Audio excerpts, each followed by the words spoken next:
السلام عليكم ورحمة الله وبركاته. إن الحمد لله نحمده ونستعينه ونستغفره ونعوذ بالله من شرور أنفسنا ومن سيئات أعمالنا. من يهده الله فلا مضل له ومن يضلل فلا هادي له. وأشهد أن لا إله إلا الله وحده لا شريك له وأشهد أن محمدا عبده ورسوله صلى الله تعالى عليه وعلى آله وصحبه وسلم تسليما كثيرا. أما بعد. সম্মানিত দিনী ভাতৃমণ্ডলী, আল্লাহ রাব্বুল আলামিনের প্রশংসা এবং নবী সাল্লাল্লাহু আলাইহি সাল্লামের উপর সালাত ও সালামের পর আজ 21শে রবিউল সানি 1444 হিজরি মোতাবেক 15ই নভেম্বর 2022 আমাদের প্রতি মঙ্গলবারে আলোচনা এই বছরে সংক্ষিপ্ত জাদুল মাদ পর্ব নম্বর আজকে 20।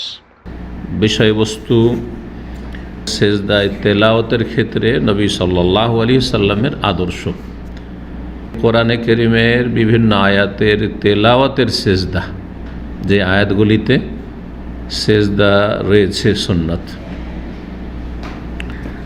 সেজদা তেলাওয়াত সম্পর্কে বলছেন লেখক, ওয়াকানা সাল্লাল্লাহু মাররা বিআয়াতি সেজদা, নবী সাল্লাল্লাহু যখন সেজদার আয়াত হয়ে অতিক্রম করতেন, মানে তেলাওয়াত করতেন, কাব্বারা আল্লাহু আকবার বলতেন, ওয়াস সাজাদা সেজদা করতেন। তাহলে সেজদা তেলাওয়াত শুরু করার সময় কি করবেন? তাকবীর বলবেন, আল্লাহু আকবার বলবেন। রফায়দান করবেন? রফায়দান নেই, তাকবীর বলবেন আর সেজদা করবেন। ওরব্বামা কালা ফি সুজুদিহি, সেজদায় কি বলবেন? তেলাওয়াতের সেজদায় যে কোনো তসবিহ পাঠ করতে পারেন, তবে এই তসবিহটি আর একটু বড় লম্বা এবং এইটিও হাদিসে বর্ণিত হয়েছে। কিন্তু শুধু এটি সেজদা তেলাওয়াতের জন্য এমন কথা নয়, কিন্তু অনেকে ভাবে, আর আমাদেরকে ছোটোতে এইভাবে ভুল শেখানো হয়েছে। আমার মনে আছে ছোটোতে বলা হয়েছে যে সুবহান রাব্বিয়াল আলা, সুবহান রাব্বিয়াল আলা, আর সুবহানাকা আল্লাহুম্মা রাব্বানা ওয়া বিহামদিকা আল্লাহুম্মা আগফিরলি, সুবহান কুদ্দুস রাব্বুল মালায়েকাতু ওয়ার রূহ, এগুলো হচ্ছে সালাতের সেজদা, নামাজের সেজদায়। আর সাজাদা ওয়াজহিয়া লিল্লাযী খালাকাহু ওয়া শাক্কা সামাহু বাসারু বিহাউলিহি ওয়া কুওয়াতিহি, এটি হচ্ছে তেলাওয়াতের সেজদা না, এইটাও নামাজের মধ্যে পড়তে পারে, এটিও সালাতের ভিতরে সেজদায় পড়তে পারেন। অরব্বামা কালা ফি সুজুদিহি, কখনো কখনো নবী সাল্লাল্লাহু আলাইহি ওয়াসাল্লাম সেজদায় বলতেন, মানে সালাতের সেজদায়, শুকরানা সেজদায়, তেলাওয়াতের সেজদায়, অসুবিধা নেই, যে কোনো সেজদায় কি বলতেন? সাজাদা ওয়াজহি, আমার মুখমণ্ডল চেহারা সেজদায় অবনত হয়েছে, লিল্লাজি, সেই সত্তার উদ্দেশ্যে, আল্লাজি খালাকাহু, যিনি সৃষ্টি করেছেন আমার মুখমণ্ডল, আমাকে সৃষ্টি করেছেন, ওয়াসাওয়ারাহু, এবং তাকে উত্তম কি করেছেন? গঠন দান করেছেন, ওয়াশাক্কা সামআহু ওয়া বাসারাহু, এবং তিনি সেই চেহারায় কি করেছেন? শ্রবণ শক্তি দিয়েছেন, সামা কান, ওয়াসারা আর দৃষ্টি শক্তি দিয়েছেন। শাক্কা ইয়াশুক্কু মানে ফাটল, ফাটল রয়েছে, চোখে ফাটল আছে, কানে ছিদ্র আছে, চোখেও আছে। হ্যাঁ, বিহাউলি হকতে, তাঁর ক্ষমতায়, তার শক্তিতে, এটি মানুষের ক্ষমতা দিন না, না হলে পয়সাওয়ালাদের বাড়িতে প্রতিবন্ধী থাকতো না। বড় বড় পয়সাওয়ালাদের ঘরে প্রতিবন্ধী আছে, কিন্তু আমি ভালো করে জানি, বহু বড় বড় পয়সাওয়ালা, তাদের পয়সা কোথায় রাখবে জায়গা খুঁজে পায় না, কিন্তু বাড়িতে প্রতিবন্ধী। আল্লাহু আকবার। মানুষের হাতে থাকলেই তারা কি এরকম থাকতো? কখনো থাকতো না। বিহাউলি ওয়া কুওয়াতি, আলহামদুলিল্লাহ রাব্বিল আলামিন। আল্লাহ শুকরিয়া আদায় করেন যে সুস্থ। জি, আল্লাহ শুকরিয়া আদায় করেন, যত শুকরিয়া আদায় করবে তত আল্লাহ সুস্থ রাখবেন। জি, যেটুকু ওইটি তো সংরক্ষণ করতে হবে। এই যদি এর সংরক্ষণ করতে চান, কত বহিরা আছে শুনতে পায় না, কত অন্ধ আছে দেখতে পায় না, হ্যাঁ, কত আছে যাদের অঙ্গহানি হয়েছে। আলহামদুলিল্লাহ আমাদেরকে সুস্থ রেখেছেন। এই হাদিস মুসনাদে আহমদে রয়েছে, তিরমিজিতে রয়েছে, আবু দাউদে রয়েছে। ইমাম তিরমিজি হাদিসটি হাসান সহিহ বলেছেন, হাদিস সহিহ ইনশাআল্লাহ। আর অন্যান্য হাদিসের কিতাবও রয়েছে। ওয়ালাম ইউনকাল আনহু আন্নাহু কানা ইউকাব্বিরু লিররাফি মিন হাযা সুজদা। আর একটি মাসলা, সেজদা করার সময়, তেলাওয়াতের সেজদা বা শুকুর সেজদা যখনই করবেন, তখন কি করবেন? আল্লাহু আকবার বলবেন। কিন্তু সেজদা থেকে যখন উঠবেন তখন আল্লাহু আকবার বলবেন না? বলবেন না? অধিকাংশ লোকই কিন্তু বলেন আপনারা, তাই না? হ্যাঁ, বলবেন না। এই যে দেখেন, ওয়ালাম ইউনকাল আনহু, নবী সাল্লাল্লাহু আলাইহি ওয়াসাল্লাম থেকে কোনো প্রমাণ নেই, কোনো বর্ণনা নেই যে আন্নাহু কানা ইউকাব্বিরু, তিনি তাকবীর পাঠ করতেন লিররাফি মিন হাযা সুজুদ, এই সেজদাতে ওঠার সময়। তেলাওয়াতের সেজদা করে অথবা সেজদা শুকুর করে ওঠার সময় আল্লাহু আকবার যেমনটা প্রচলন রয়েছে, এর কোনো প্রমাণ নেই। এটা ভুল, তাহলে এটা ভুল। ওয়ালা তাশাহুদ, আত্তাহিয়াত পড়ার না, যে সেজদা করলাম তারপরে তো নামাজে তো কী করতে হয়, আত্তাহিয়াত তাশাহুদ আছে না। ওয়ালা সাল্লাম, সালামও ফিরেননি, সালাম আলাইকুম সালাম করবেন। আচ্ছা, উজু থাকতে হবে, উজুও শর্ত না, উজুও শর্ত না। জি, আলবাত্তা কখনো কখনো নবী সাল্লাল্লাহু আলাইহি ওয়াসাল্লাম এমনটা করেন। তাহলে কি করেননি? সেজদা তেলাও, সেজদা শুকরে ওঠার সময় তাকবীর পাঠ করেননি, তাশাহুদ পড়েননি, সালাম ফিরেননি, এসব করেন। আমাদের দেশের মানুষরা অন্তত তাকবীরটা পাঠ করে, তাশাহুদটা শুধু এগুলো নাই, কিন্তু তাকবীর পাঠ করে, সেটাও নেই। এখন কত জায়গায় সেজদা রয়েছে, কত জায়গায় কোরআনে কারিমে সেজদা রয়েছে, কি জানা আছে? কয় জায়গায়? কে 15 বলছে, কে 14 বলছে? কে 14? 15? হ্যাঁ 15, 14 পার্টি কোন? 15, সবাই 15।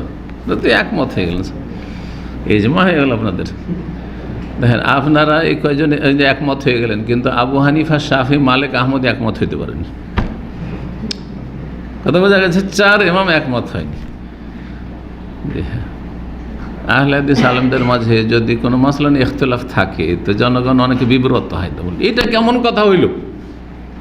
উনিও সহি আকীদা, উনিও সহি আকীদা, একজন বলে এটা আর একজন বলে ওইটা, কোন দিকে যাব? তাহলে আমি এর উত্তর বলি, আবু হানিফা, শাফি, মালিক, আহমদ সবাই সহি আকীদা। আবু হানিফা একরকম বলে, শাফি একরকম বলে, মালিক একরকম বলে, আমি যাবো কোন দিকে? হ্যাঁ, দেখি উত্তর কি কয়েন, কোন দিকে যাব? কোরআনে উত্তর নাই। ফাইন তানাজাতুম ফি শাইইন, কোনো বিষয়ে যদি ইখতিলাফ হয়, মতবিরোধ হয়, ফারুদ্দুহু, তাহলে ফিরিয়ে দাও। হ্যাঁ, হানফি মযহাবের দিকেও নয়, শাফি মযহাবের দিকেও না, মালিকি মযহাবের নয়, আর পূর্বে কি আমল আছে আর পশ্চিমে কি আমল আছে ওই সবও না। ইলাল্লাহ, আল্লাহর দিকে, মানে কোরআনের দিকে। কোরআনে কিছু আছে কিনা দেখো, তলাশ করো।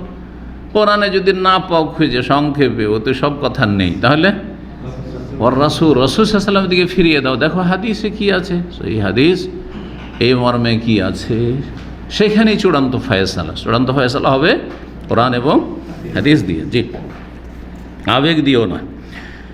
তো কোরআনে কারিমে 15টি সেজদা আছে, 15টি সেজদা আছে, কিন্তু হানাফি মযহাবে 14টি, শাফি মযহাবে 14টি, কিন্তু দুটোতে দুই মত আছে। 14 এরা বলছে, 14 এরা বলছে, কিন্তু যেই 14 এরা বলছে ওই 14 এরা বলছে না। কি বুঝলেন? হানাফিরা 14 বলছে, শাফিরাও 14 বলছে, কিন্তু হানাফিদের 14 আলাদা আর শাফিদের 14 একটা। তো ওখানে দ্বিমত হয়েছে। 15 আপনার একটা বাড়াইলেন, এরা একটা নিয়েছে, ওরা একটা নিয়েছে, এরা যেটা নিয়েছে ওইটা নেয়নি এরা, আর এইরকম হয়েছে আর কি। এবার বুঝতে পারছেন? পরে বলছি আর বিস্তারিত, কোনখানে কোনটা নেয়নি, কে নেয়নি। মালিকি মযহাব হচ্ছে যে, আরও কিছু ফুকাহা ছিল তাদের মত যে কোরআনে কারিমে সেজদা মাত্র 11টা আছে। কয়টা আছে? 11টা সেজদা। কয়টা কমিয়ে দিল তাহলে? হ্যাঁ, গোটা 4টা কমিয়ে দিল, 4টা কমিয়ে দিল। জি, চলেন। আর সহি হচ্ছে 15টি আছে। জি, ওয়াসাহা আনহু, লেখক বলছেন, আর নবী সাল্লাল্লাহু আলাইহি ওয়াসাল্লাম থেকে সহি সূত্রে প্রমাণিত, আন্নাহু সাজাদা, নবী সেজদা করেছেন। আলিফ লাম মিম তানজিল, মানে আলিফ লাম মিম তানজিল কোন সূরার নাম? আবার এরকম নামে তো কোনো সূরা নেই, মানে সূরা সাজদা। আলিফ লাম মিম তানজিলুল কিতাবি লা রাইবা ফীহি মির রাব্বিল আলামিন দিয়ে শুরু হয়েছে, ওই জন্য আলিফ লাম মিম। সালাফগণ, সাহাবায়ে কেরাম এটা কি বলতেন? আলিফ লাম মিম তানজিল। তাহলে সূরার নামগুলো কিন্তু আল্লাহর পক্ষ থেকে নয়, এটা অনেকেই জানেন না। সূরার নামগুলি নবী সাল্লাল্লাহু আলাইহি ওয়াসাল্লামের পক্ষ থেকে একবার নির্ধারিত এই নামেই বলতে হবে, এটাও না। সূরার নামগুলো অনেকটা ইজতিহাদি, সূরার নাম ইজতিহাদি। এই জন্য সূরা ইসরা, সূরা বানী ইসরাইল, কথা বোঝা গেছে না? জি, ইজতিহাদি। বরং সাহাবায়ে কেরামদের আমলে সূরাতুল বাকারা এইভাবে বলতো না, বলতো যে আস-সূরা আল্লাতী তুযকারু ফিহাল বাকারা, ওই সূরা যেই সূরাতে গাভীর ঘটনা রয়েছে, ওই সূরা যেই সূরাতে গায়ের ঘটনা আছে, এরকম বলতেন তারা। আমরা সংক্ষেপে কি করে দিয়েছি সূরা বাকারা। আলিফ তানজিল মানে সূরা সেজদা। সূরা সদে সূরা ইকরা, সূরা ইকরা কোথায় আছে কোরআনে? ওই ইকরা দিয়ে শুরু হয়েছে সূরা আলাক। অফিন নাজম, সূরা নাজম। সূরা ইযা সামাউন শাক্কাত, হ্যাঁ ইনশিকাক, এটার নাম প্রসিদ্ধ আজকাল নাম হচ্ছে কি ইনশিকাক, ইযা সামাউন শাক্কাত দিয়ে শুরু হয়েছে। ওয়াজাকার আবু দাউদ, 5টি এখানে উল্লেখ করা হলো। ইমাম আবু দাউদ উল্লেখ করেছেন আমর ইবনে আস রাদিয়াল্লাহু তাআলা আনহু থেকে, আন্না রাসূলুল্লাহ সাল্লাল্লাহু আলাইহি ওয়াসাল্লাম আকরাহু 15 সাজদা, তাকে রাসূলুল্লাহ সাল্লাল্লাহু আলাইহি সাল্লাম পড়িয়েছেন 15টি সেজদা। 15টি সেজদা, কয়টি সেজদা? তাহলে 14টি নয়। প্রমাণ এই হাদিস। কাকে পড়িয়েছেন? প্রখ্যাত সাহাবী আমর ইবনে আস রাদিয়াল্লাহু তাআলা, যে মিশরের গভর্নর ছিলেন পরবর্তীকালে খোলাফায়ে রাশিদিনের জামানায় আর মুআবিয়া রাদিয়াল্লাহু জামানে। আন্না রাসূলুল্লাহ সাল্লাল্লাহু আলাইহি ওয়াসাল্লাম আকরাহু, তাকে পড়িয়েছেন 15 সাজদা, 15টি সিজদা কোরআনে কারীমে। তার মধ্যে মিনহা সালাসুন ফিল মুফাসসাল, তার মধ্যে 3টি হচ্ছে মুফাসসাল সূরাগুলিতে। মুফাসসাল হচ্ছে শেষ দিকের সূরাগুলি, যেগুলি ছোট ছোট সূরা। তার মধ্যে এই 3টির মধ্যে হচ্ছে একটি হচ্ছে সূরা নাজম, আর একটি হচ্ছে সূরা ইনশিকাক, আর একটি হচ্ছে সূরা আলাক। জি হ্যাঁ। এখন মুফাসসাল কোন জায়গা থেকে শুরু হয়? মুফাসসাল আবার 3 ভাগে বিভক্ত। তেওয়ালে মুফাসসাল, আওসাতে মুফাসসাল, কেসারে মুফাসসাল। শুনেছেন কোনোদিন? শুনেননি? তো এই মুফাসসাল কেউ বলছে সূরা হুজরাত থেকে, কেউ বলছে সূরা কাফ থেকে, মোট কথা 26 পারা থেকে। 26 পারা থেকে এই দিকটা শেষ দিক, এগুলো হচ্ছে কি মুফাসসাল।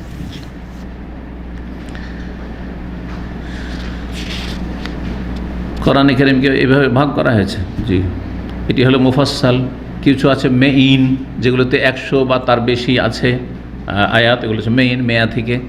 আর কিছু সাবা মাসানি, হ্যাঁ 7টি বড় বড় সূরা প্রথম দিক থেকে। কেউ কেউ বলছে সাবা মাসানি মানে সূরা ফাতিহা, 7টি আয়াত যাতে রয়েছে, এটাও তাফসীর। মাসানি বলা হয়েছে প্রথম দিকে। আর অফিস সূরাতুল হজ, আর সূরায়ে হজে কয়টি রয়েছে? সাজদাতানি, 2 সিজদা। 15টি করলে সূরা সিজদাতে কি রয়েছে? 2 সিজদা। এই হাদিস রয়েছে আবু দাউদে 1401, ইবনে মাজায় 1057, মুস্তাদরাক হাকিম প্রথম খণ্ড 223। আল্লামা আলবানী যদিও হাদিসটিকে যঈফ বলেছেন, কিন্তু শুনেন আবু দাউদ ইবনে মাজার হাদিস। এই হাদিস অন্যদের কাছে হাসান বা সহিহ, কিন্তু আল্লামা আলবানী কিছু হাদিসকে যঈফ বলেছেন, যেগুলো অন্যরা সহিহ হাসান বলেছেন। এমন নয় যে আপনারা সাধারণ মানুষ আজকাল যারা আমাদের দেশের বিশেষ করে হাদিস চর্চা করে, আলবানী যা বলেছে সেটা 100-তে 100 ঠিক, যদি অন্যরা যদি অন্য কিছু বলে কোনো মূল্য নেই। এটা ভুল একবার কথা বোঝা গেছেন।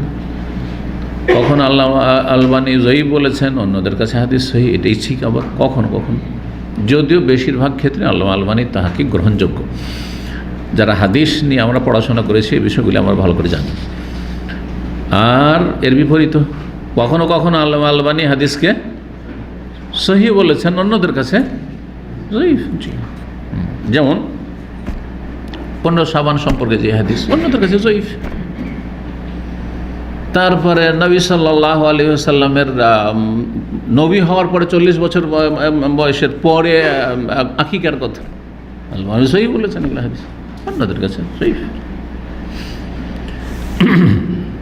যাই হোক, এই ছিল হাদিস। তো এই হাদিস সহিহ হইলে তাই এই হাদিস হানাফি মযহাবের বিপরীত, তাই না? কারণ হানাফি মযহাবে 14টি আছে, তাহলে একটি যে কমে গেল, কোথায় গিয়ে কমলো? সূরা হজের 2য় সেজদাটি তাদের কাছে নেই। সূরা হজের 2য় সেজদা হানাফি মযহাবে নেই। এই জন্য আমাদের দেশীয় কোরআনগুলিতে, ইন্ডিয়া, পাকিস্তান, বাংলাদেশের কোরআন, এখানে লেখা নেই, কিন্তু লেখা আছে সাইডে লেখা আছে।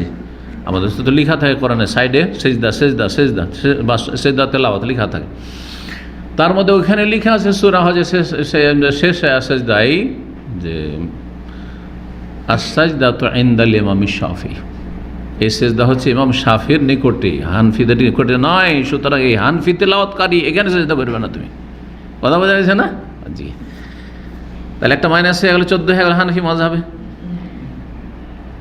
শাফি মজাবে 14টা কী করা হলো এটাও শুনিয়ে দিই যখন এই বিষয়টি আসলো। শাফি মজাবে বলছেন না, হজে দুটো আছে, তাহলে 15 বলো, বলছে না 14।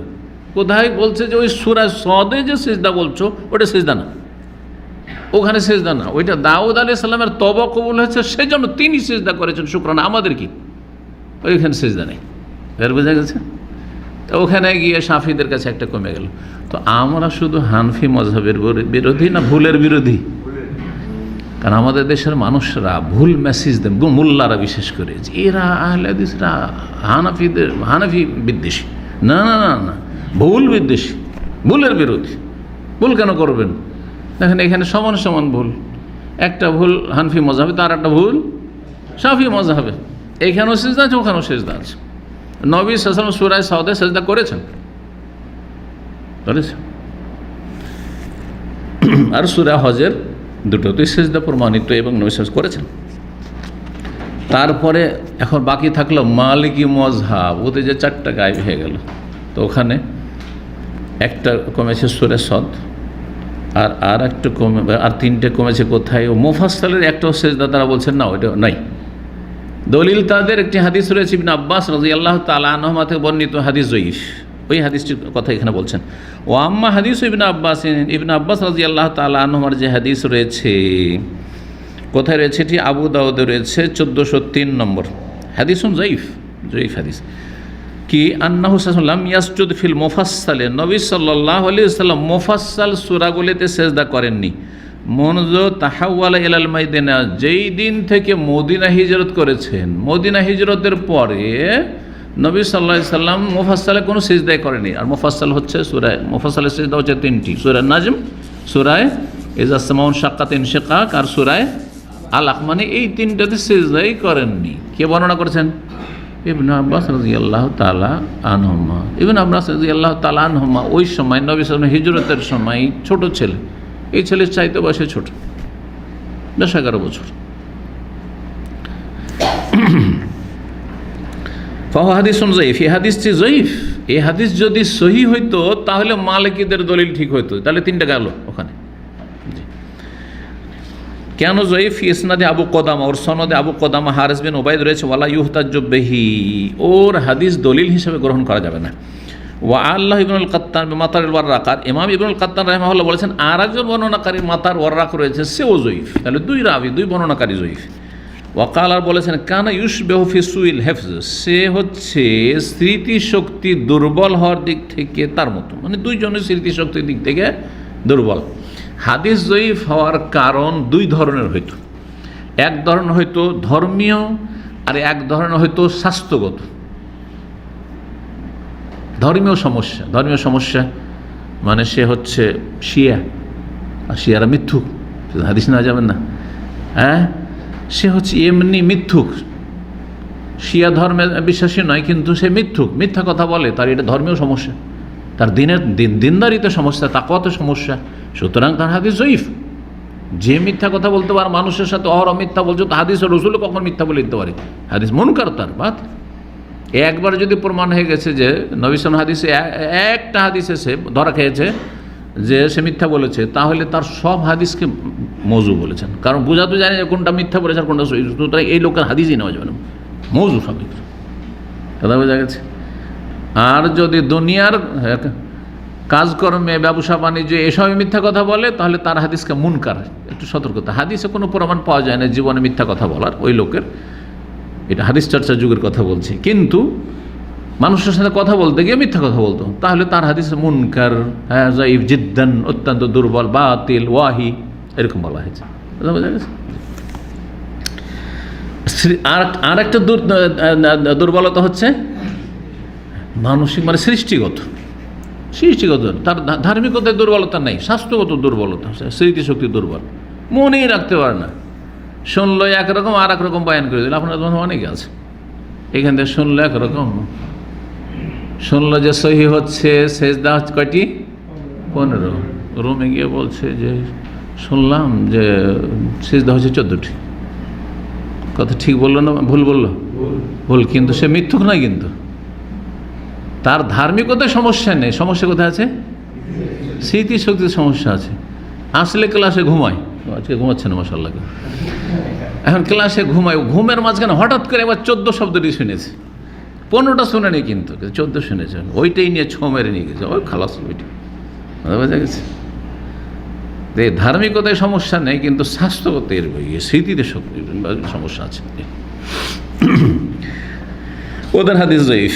তো বলছে যে সুইল হেফজ, তারপরে বলছেন যে ওখানে ইউসুফি সুইল হেফজ, এ ছিল স্মৃতিশক্তি দুর্বল হওয়ার দিক থেকে, স্মৃতিশক্তি খারাপ হওয়ার দিক থেকে কার মতো? মোহাম্মদ ইবনে আব্দুর রহমান ইবনে আবু লাইলার মতো। ও যেমন দুর্বল, আর তার স্মৃতিশক্তি এরও দুর্বল। অনেকে কিন্তু বলেন যে আমি মনেই রাখতে পারি না, শুনি অনেক কথা, একটা মনে থাকে না। বিভিন্ন সমস্যা হইতে পারে, একটা সৃষ্টিগত সমস্যা, যে সৃষ্টিগতভাবে সে স্মৃতিশক্তির দিক থেকে দুর্বল।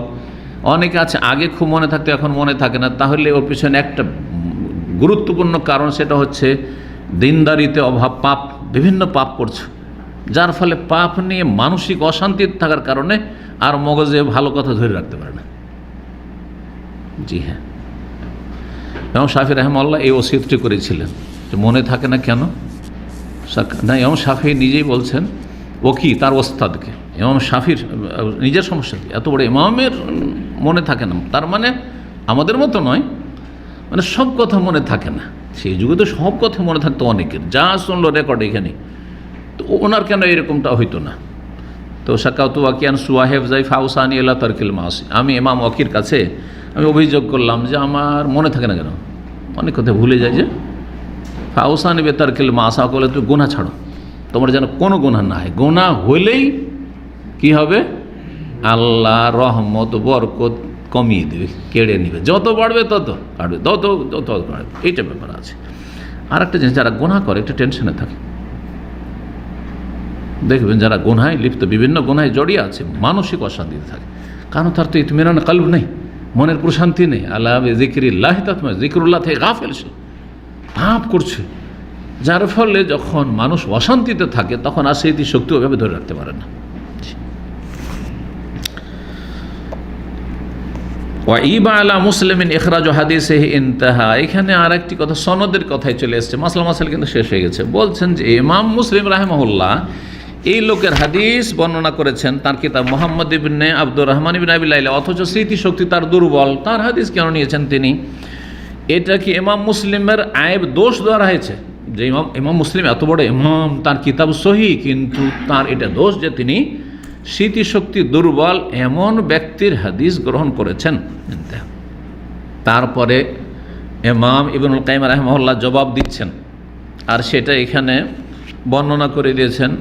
সেখান থেকে সংক্ষিপ্ত করতে গিয়ে এই কথাটি, যদিও মাসলা মাসাইলের সাথে তেমন সম্পর্ক না থাকলে কিছুটা সম্পর্ক আছে, কিন্তু সনদের বিষয়টা শুনেই নেন, যখন কিতাবে এসেছে। বলছেন ওয়ালা আইবা আলা মুসলিম ফি ইখরাজ হাদিস, তবে ইমাম মুসলিমের যারা দোষ ধরেছে এটা যুক্তিসঙ্গত নয়। ইমাম মুসলিমের কোনো দোষ নেই এমন ব্যক্তির হাদিস নেওয়া থেকে যার স্মৃতিশক্তিতে কি ছিল? দুর্বলতা ছিল। কেন? বলছেন যে তিনি সবগুলি নেননি, লিআন্নাহু ইয়ান্তাকি মিন আহাদিসি হাদাদ দারবে মা ইয়ালাম আন্নাহু হাফিজাহু, কারণ তিনি এই ধরনের বর্ণনাকারী যাদের স্মৃতিশক্তি দুর্বল তাদের থেকে বাছাইকৃত হাদিস নিতেন, সব হাদিস নিতেন না। যেই হাদিস সম্পর্কে জানতেন যে এটা কিন্তু সুরক্ষিত, অন্যান্যরা এর সমর্থক আছে আর এটাকে ভালো করে মুখস্থ রেখেছে। দেখেন, যাদের স্মৃতিশক্তি দুর্বল মানে এই নয় যে সব কথাই তাদের ভুয়া কথা ধরবেন নাকি। অনেক কথা হয়তো আমি মনে রাখতে পারিনি, কিন্তু একটা স্মৃতিশক্তি দুর্বল সে মনে রেখেছে, হতে পারে না? অনেক কথা আমরা আলোচনা করে দিই, তারপরে এত বেশি আলোচনার কারণে গত সপ্তাহে বা তার আগে বা অনেক আগে বলেছি, আমার মনে হয় কিন্তু আপনি তো 2-4টা বাস আছে এখানে, এত বিশাল মেমোরিতে অল্প কিছু এলেম আছে, তাই না? তো ওইটা মনে রেখেছেন, এসে বলছেন শেখ আপনি তো এরকম বলেছিলেন। আমি না বলিনি, হতে পারে না, পারেন না। তো বলছে ইমাম আর স্মৃতিশক্তি দুর্বল হলে যে সব কথাই ভুলে যাবে এমন জরুরি নয়। তো যেই কথাগুলি তারা মনে রেখেছে বেছে বেছে ওগুলো নিতেন। কিভাবে বাঁচতেন বুঝবেন কি করে যে এইটা মনে রাখতে পেরেছে, এইটা মনে রাখতে পারেনি? সমর্থক আছে, আর একজন সাপোর্টার আছে, আরেকজন বড় ইমাম তার সমর্থন করেছে যে না ওই হাদিসটা ঠিক, ওইটা কামায়াত রহমান আহাদিস সেকাতে। যেমন ইমাম মুসলিম আর একটা কাজ করতেন, যারা বিশ্বস্ত বিশ্বস্ত বর্ণনাকারী, নির্ভরযোগ্য বর্ণনাকারী সেকা তাদের কিছু কিছু হাদিস পরিত্যাগ করতেন, মা আলম যে হাদিস সম্পর্কে জানতেন আন্নাহু গালাতা ফিহে, তাতে গলত করেছেন। বড় বড়রা ভুল করতে পারে, বড়রা যেটা ভুল করে সেটা ছেড়ে দিতে হবে, এটা করেছেন। বড় ইমাম হাদিসে তার কাছ থেকে ইলম নিয়েছেন, কিন্তু দেখে একটা হাদিসে ভুল, একটা দুটো হাদিসে ভুল করে ছেড়ে দিয়েছেন। যেমন আমরা করি, আমরা বড় বড় আইম্মাই কেরামদের, আল্লামা আলবানী রাহিমাহুল্লাহ মাশাআল্লাহ, তার কাছ থেকে আমরা ইলম হাসিল করি, কিন্তু কিছু কিছু মাসলা মাসাইলে কিছু কিছু হাদিস বললেন না না এগুলো ঠিক হয়নি। কথা বোঝা গেছে? জি। ফামিনান্নাস মান সাহাহা জামি আহাদিস হাহুল ইসতিকাত, এই ক্ষেত্রে ওলামারা বা যারা হাদিসের সহিহ জয়ীফ নিয়ে আলোচনা করেছেন মুহাদ্দিসিনদের জামানায়, তারা তিন ভাগে বিভক্ত হয়েছে। একদল এই ধরনের যারা নির্ভরযোগ্য বর্ণনাকারী, তাদের সব হাদিস নিয়ে এনেছে। নির্ভরযোগ্য যখন সেকা, সব হাদিস নিয়ে নিয়েছে। ওয়ামিনহু মান দাআফা জামি আহাদিস সাইয়িল হিফজ, আর একদল রয়েছে কি, যে যত স্মৃতিশক্তির দিক থেকে দুর্বল রাবি বর্ণনাকারী, তাদের একটিও হাদিস নেব না, একটিও হাদিস নেব না। এই হয়ে গেল, কয়টা হইল? তিনটা হবে। এক দল হইল যে যখন কিছু বর্ণনাকারী নির্ভরযোগ্য, আস্থাভাজন, স্মৃতিশক্তি ভালো, হ্যাঁ, তার সব হাদিস নিয়ে নিল। আর যাদের স্মৃতিশক্তি দুর্বল, সব হাদিস ছেড়ে দিল। ঠিক আছে? একদল সব নিয়ে নিল, আর একদল সব ছেড়ে দিল। স্মৃতিশক্তি যখন দুর্বল, তো তোর একটাও নেব না তোর কাছে, একেবারে পরিত্যক্ত মতরুক। আর একদল মাঝামাঝি, আর এইটাই ঠিক। মাঝামাঝি কি? বাছাই করব। যারা নির্ভরযোগ্য বড় বড় জ্ঞানী, তাদেরও ভুল হতে পারে, সুতরাং যেই যে ভুল হয়েছে দুটো চারটা ওইটিকে ছেড়ে দিয়ে বাকিটা নেব। কথা বেশি শক্তিশালী না? জি। আর যাদের স্মৃতিশক্তি দুর্বল ছিল, তাদেরও অল্প স্বল্প কিছু ঠিক আছে, ওই কয়টা নেব। কথা ঠিক না? হ্যাঁ, এইটাই বেশি বল। এটা ইমাম মুসলিম করেছেন। এই জন্য তিনজন ইমামের কথা এখানে নিয়ে এসেছেন। বলছেন ফাল উলা তারিকাতুল হাকিম ওয়া আমসালিহি, প্রথম পদ্ধতিটি হচ্ছে ইমাম হাকিম রাহিমাহুল্লাহ এবং তার মতো যারা আইম্মায়ে কেরাম অনেকে ছিলেন ওই যুগে। ইমাম হাকিম কি করতেন? যদি কাউকে দেখলেন যে মুহাদ্দিসিনে কেরাম সেকা বলেছেন, না নির্ভরযোগ্য ব্যক্তি, সব হাদিস নিয়ে নিয়েছেন। যার ফলে মুস্তাদরাক হাকিমের হাদিসকে উনি সহিহ বলেছেন, কিন্তু অনেক হাদিস জয়ীফ তাতে আছে, ওর জালও আছে মজুদ। ওয়াসানিয়াতু, আর দ্বিতীয় তরিকা, কোনটা তরিকা?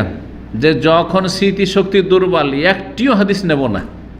বলছেন এই তরিকা হচ্ছে তারিকাতু ইবনে হাজম, ইমাম ইবনে হাজম জাহিরির তরিকা, ওয়াশকালি, তার মতো যারা কঠোর একবারে স্মৃতিশক্তি দুর্বল, ও আবার কিসের যোগ্যতা রাখে? ওর কাছে কিছুই নেব না, ওর কাছে কিছুই নেব না। যেমন আপনারা যদি এখানে কোনো এমন শাইখকে নিয়ে আসি যে হয়তো অত গোছালো কথাবার্তা বলতে পারেন না, বা ওইরকম এলেম অত নাই, হয়তো বলছে এই যাবো না, একদিন আসবো না, তাই না? টোটালি বাদ। বা আসলেন কিন্তু শুনলেন না মোটে, আরে ওর মধ্যে কিছু তো ভালো কথা আছে অবশ্যই, তো নিজে নেওয়ার চেষ্টা করে, এরকম। আচ্ছা, দুটো তরিকা তাহলে হয়ে গেল, একদল শিথিল আর একদল কঠোর, শিথিল আর কঠোর। ওয়া তারিকাতু ইমাম মুসলিম রাহিমাহুল্লাহ মধ্যমপন্থী, আর ইসলাম হচ্ছে মধ্যমপন্থা। কি? হেয়া তারিকাতু আইম্মাতু হাযা শান, এটি হচ্ছে এই হাদিসের সাবজেক্টের অধিকাংশ আইম্মায়ে কেরামদের পন্থা, যে আমরা বাছাই করব। যোগ্যদেরও সামান্য কিছু ভুল আছে, ওইটি ছেড়ে দেবো, আর যারা অযোগ্য তাদেরও কিছু ভালো কথা আছে, সেগুলি বাছাই করতে পারলে বাছাই করতে পারলে নিয়ে নেবো, বাছাই করতে না পারলে খবরদার না। আবার এটা চলবে না আপনার যে ফেসবুকে সবার ওয়াজ শুনি আমি ওই কি আপনাদের বলেন না, বেরলবির যে মাজারপন্থী বক্তাগুলো, ফুলতুলিরও শুনি, ভৈরবীরও শুনি, কেচ্চা কাহিনী, আর ওই যে কী যায় আদকাদেরি মাদারি সবাই, জনপুরিও শুনি, হ্যাঁ কিছে তাহিরিও শুনি, আর জনপুরিও শুনি, আবার শহীদুল্লাহ খানও শুনি, আসাদুল্লাহ গালেবও শুনি, আবার ওই জামাত ইসলামীদেরও শুনি, তবলিগ হুজুরদেরও শুনি, সবই শুনি। তার মধ্যে যেটা ভালো লাগে ওইটাই নিই। মাশাআল্লাহ, এত বড় মুহাদ্দিস যে আপনি এত বাছাই করতে পারেন, তাহলে তো এখানে এসে দার্স দেওয়া উচিত। দাদা বোঝা গেছে? এরা মূর্খ নাম্বার ওয়ান, যারা বলে বাছাই করার যোগ্যতা হলে আপনি আলেম। এটা কে করবে? আমার মতো লোক শুনতে পারে। আমি মওদুদিরও কিতাব পড়েছি, এত পড়েছি যে খুব কমই লোক পড়েছে।